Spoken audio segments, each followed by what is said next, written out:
5 তারিখে যে ক্ষতি হয়েছে 100 বছর এটা পূরণ হবে না। শেখ হাসিনারে চাই। শেখ হাসিনাকে বাংলাদেশে আনতে যদি আপনার জীবন দিতে হয় তাও দিবেন? হ্যাঁ দিব। সব দলে মিলাইয়া ইয়ারে শেখ হাসিনার এই দেশে বার করছে।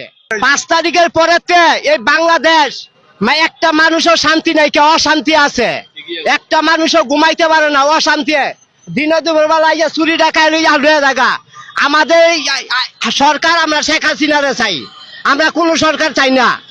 এই সরকার আনতে হইলেই ছাত্র দল মিলাইয়া এই সরকার আনতে হইব বাংলাদেশে, যে আবার দেশ স্বাধীন হইব।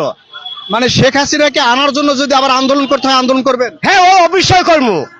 যা বালার জন্য হেরাই সামনে কে মৃত্যু আমরা সামনে যাবো। মানে শেখ হাসিনাকে বাংলাদেশে আনতে যদি আপনার জীবন দিতে হয় তাও দিবেন? হ্যাঁ দিব। কেননা এই দেশের মতনই শেখ হাসিনার মতন সরকার এই দেশে দরকার। কেননা এই 16টা বছর একটা মানুষও শান্তি মতন ঘুমাইছে, লাখ লাখ টাকা লয়ে গেছে এই 16 বছর। আর এই 3 বছর ভিতরে মাইনি মা বোন তাই না নেই ওই সে আবার এই যে চিন্তাবাদী করা স্বপ্নে জায়গা মানুষের ঘর বাড়ি দল করে লয়ে জায়গা। আমরা শেখ হাসিনারে চাই, এই দেশের শেখ হাসিনারে চাই।